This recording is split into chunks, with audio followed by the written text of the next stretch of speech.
Hola, te invito a razonar qué son las armónicas de una forma intuitiva. Comprenderás los problemas que ocasionan en la red eléctrica. En los videos anteriores, supusimos que la inductancia es siempre la misma en cada instante de la onda de corriente. Sin embargo, en toda bobina fabricada sobre un núcleo magnético, inevitablemente la inductancia varía para cada valor de corriente instantáneo. Para complicar aún más, hay una especie de memoria de la imantación llamada histéresis. Ambos efectos significan que la forma de onda de la corriente no va a ser senoidal, va a tener una distorsión. Al no ser senoidal, ya no podemos deducir visualmente el ángulo φ. Con el siguiente dibujo nos damos cuenta por qué.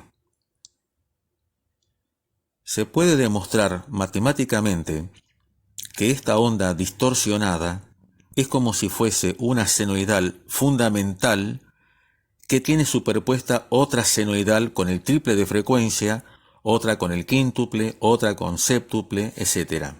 Aunque mirando con osciloscopio no sea evidente que haya unas onditas agregadas.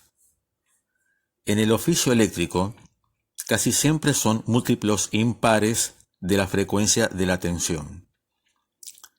A estas ondas se las llama armónicas. Por definición, la fundamental es la armónica número 1. La figura demuestra cómo las armónicas están escondidas dentro de una onda que no es senoidal, en este caso la producida por un dimer. Por métodos matemáticos, se puede calcular la amplitud de cada armónica. Vemos cómo sería la fundamental sola, y agregando la tercera armónica, luego la quinta, luego la séptima, vemos que cuantos más armónicas consideremos, más se parece el resultado a la onda real. ¿Y para qué nos molestamos en descomponer una no senoidal en una suma de senoidales? Porque cuando se necesita atacar los problemas ocasionados por las corrientes distorsionadas, se usan filtros que actúan en cada frecuencia armónica. Y porque puede haber problemas, resonancias indeseadas, que dependen de la frecuencia de alguna armónica. Como anécdota, también puede haber un efecto acústico. Las partes metálicas de un variador de techo, al vibrar con el campo magnético del motor, hacen de parlante. Y si se usa un variador de velocidad electrónico con triac, que se basa en recortar la onda, ese parlante emite también la distorsión. Aunque no veamos las armónicas escondidas en una onda, el oído sí se da cuenta que hay otras frecuencias, y es más sensible a las armónicas que a la fundamental de 50 o 60 Hz. Por eso los ventiladores aptos para control electrónico tienen que vibrar lo menos posible. Los variadores que se basan en bajar la tensión del motor conmutando derivaciones de una bobina generan menos distorsión. Al igual que la corriente reactiva, debida a las reactancias, estas frecuencias también ocasionan pérdidas adicionales en cables, transformadores y usina. En estos casos, a la relación entre la potencia activa y la aparente total se la llama factor de potencia, que considera tanto al coseno φ como a la distorsión. Si la inductancia no distorsiona la corriente, ese factor de potencia es lo mismo que el coseno φ. Pero si hay distorsión en una bobina o un rectificador de una fuente o un dimer, solamente el factor de potencia nos da el panorama total. La forma de eliminar las corrientes armónicas y que la compañía vea solamente un consumo sin distorsión, o sea, la onda fundamental de la figura anterior, es mediante filtros hechos con bobinas y capacitores. sintonizados a las frecuencias de las armónicas, o si no, circuitos electrónicos de potencia que inyectan una corriente con una distorsión contraria. Ahora explico por qué apliqué tensión senoidal a la inductancia cuando estaba en un máximo. Miremos la curva de corriente para si el inductor es una inductancia pura y constante. En 1 vemos que si la tensión arrancó desde 0, al ir subiendo la tensión, hago que la corriente crezca cada vez más rápido. En 2, el segundo cuarto, la tensión va bajando, lo que va frenando el aumento de la corriente. En 3, cuando la tensión se hace negativa, la corriente empieza a disminuir. Pero en 4, apenas toca el 0, vuelve a subir. Los ciclos siguientes serán iguales. Pero, ¿qué pasó acá? ¿La corriente nunca se hace negativa? ¿Cómo puede ser si no hay un rectificador? La demostración está a la vista. Lo peor que se le puede hacer a una inductancia es aplicarle una tensión alterna cuando pasa por 0, porque la corriente pico será el doble que en el caso más suave. Pero lo de doble corriente es un caso teórico, suponiendo que la inductancia sea constante. En la realidad, esta elevada corriente puede hacer que se sature el núcleo, haciendo que baje la inductancia en ese instante, con lo cual la corriente aumenta más todavía. Esta es la explicación de por qué suelen saltar los fusibles o termomagnéticas que están en serie con los transformadores justo en el momento de alimentarlos. Por suerte, todas las bobinas reales tienen una resistencia serie, la cual va haciendo que, ciclo tras ciclo, la onda de corriente vaya quedando centrada alrededor del eje cero. Aclaremos que ese pico de corriente por saturación no tiene nada que ver con el pico de carga del electrolítico en el secundario de un transformador, o aunque no haya un transformador, pero ambos tipos de pico exigen que el fusible o termomagnética tenga un cierto retardo para no abrirse por esas sobrecorrientes que son normales.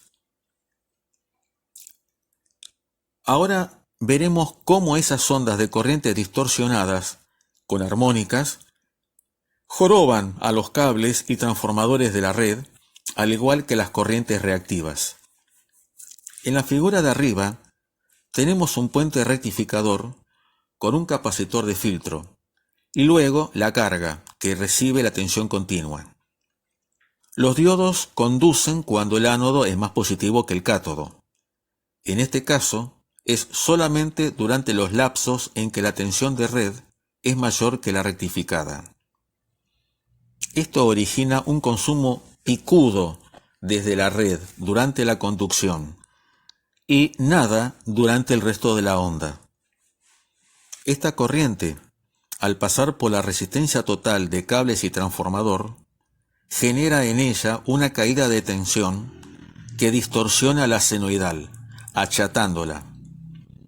Vemos que el valor pico es más bajo que los 311 volt teóricos en una red de 220 eficaces. Los demás aparatos conectados a esa red también recibirán esa onda de tensión deformada, pudiendo en algunos casos afectar su funcionamiento. Por ejemplo, si a un motor de inducción le llega tensión con armónicas, el efecto de algunas es hacer fuerza para que gire al revés. El programa con que simulé el circuito me dice que el valor eficaz de la corriente aparente es de 5,75 amperes. En la figura de abajo agrego un filtro de armónicas. En la práctica es un conjunto de circuitos LC serie que resuenan en cada una de las armónicas, cortocircuitándolas, dándoles un camino fácil para que no se vayan a la red. En esta simulación, por simplicidad, lo que puse es un sintonizado a la frecuencia de red que hace el mismo efecto. Ahora vemos que la corriente consumida es casi senoidal. No se llega a notar la distorsión en la tensión y la corriente eficaz bajó al 70%. Si la corriente baja al 70%, la potencia perdida en la resistencia de cables y transformador baja al 50% y su elevación de temperatura también disminuirá cerca de 50%. Si mido la potencia aparente con voltímetro y amperímetro y las multiplico, ahora será mucho menos. El medidor tradicional no se entera. Bueno, en este caso en particular, sí marcará un poquito más, pero porque el resistor de consumo recibe un poco más de tensión rectificada. Hay otro motivo importante para instalar filtros de armónicas cuando hay mucha distorsión en la corriente. Los capacitores que corrigen el factor de potencia, junto con las inductancias de los cables y del transformador de media a baja tensión, podrían entrar en resonancia paralela indeseada en alguna frecuencia armónica. Esto empeora la forma de onda de la tensión con respecto a si no hubiera corrección del coseno. El análisis anterior fue desde el punto de vista electricista, pero si el rectificador, en vez de estar conectado directamente a la red, estuviera en el secundario de un transformador o un aparato, este también sufrirá las consecuencias de la distorsión. Si la carga toma, digamos, 1 ampere de corriente continua, el transformador debe estar especificado para aproximadamente 2 ampere en el secundario. De lo contrario, puede quemarse. Aquí tenemos otro caso para pensar. Tengo una resistencia calefactora de 11 ohm. Si la conecto a 220, circulan 20 ampere y calienta 4400 watts. Supongamos que es mucho para lo que necesito y quiero bajar la potencia a la mitad. La solución que requiere pensar menos es usar un transformador que me reduzca en raíz cuadrada de 2, o sea que entregue 156 volts. La corriente también se reduce en raíz de 2. Entre ambos cambios, la potencia baja a la mitad. Nótese que en primario, la corriente es de 10 amperes, que sobre 220 volts también me da 2200 watts. Pero el transformador me aumenta mucho el costo. Entonces se me ocurre bajar la tensión conectando una inductancia en serie, que supondremos sin pérdida y sin distorsión. Logro lo mismo en la resistencia, pero ahora no bajó tanto la corriente primaria y se atrasó respecto de la tensión, que no la redibujé, comparar con el gráfico anterior. Dentro de esos 14,1 amperes aparentes, están escondidos 10 amperes activos. Pero quiero seguir ahorrando dinero y volumen. Entonces reduzco con un dimer y ahí termino de despatarrar la corriente consumida. No solo se ve que atrasa, sino que deforma. La corriente pico es el doble que si usara el transformador. En una instalación trifásica con neutro, la corriente por él depende de cuán bien balanceados estén las corrientes en las fases. Idealmente, si son iguales y con mismo desfase con respecto a las tensiones, no hay corriente por el neutro. Cuanto más desbalanceadas estén, mayor corriente por el neutro.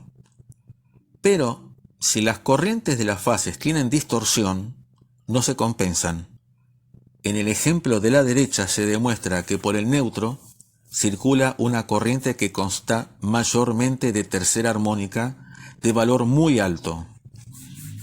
Hay opiniones de que las armónicas aumentan las pérdidas por efecto pelicular. Veamos.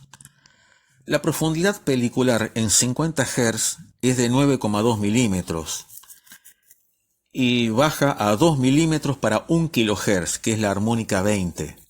O sea, si un conductor cilíndrico tiene un radio menor que eso, se puede considerar que se aprovecha toda la sección, aún para las armónicas más bajas. Lo que no es cierto es que el efecto pelicular moleste menos en un conductor multifilar que en uno sólido, porque los hilos están todos en contacto entre ellos. Descansemos un poco de las armónicas. ¿Cuánto se ahorra corrigiendo el factor de potencia?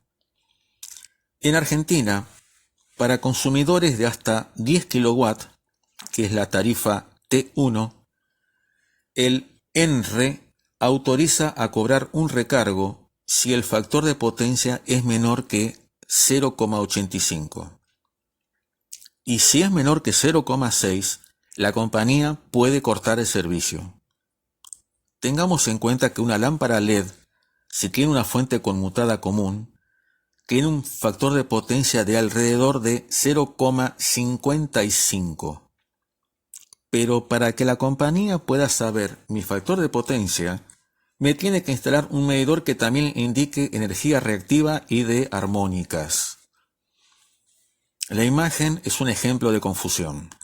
No es correcto que diga factor de potencia o coseno phi, porque no son lo mismo. No existen medidores residenciales que midan armónicas, y mucho menos aparatos que las eliminen. Por lo tanto, el último renglón es simplemente coseno. Algunas facturas informan la tangente de phi. Acá vemos la relación con el coseno y las cuentas que podemos hacer con ambos. Algunas son más fáciles con el coseno, otras con la tangente. ¿Son ciertos esos videos de que enchufando un capacitor fijo en mi instalación puedo reducir lo que pago en la factura si no me miden la reactiva? Es una doble mentira, porque no afecta a la activa y porque, aunque me midieran la reactiva, la cantidad de microfaradios necesaria depende de cuánto sea esa energía.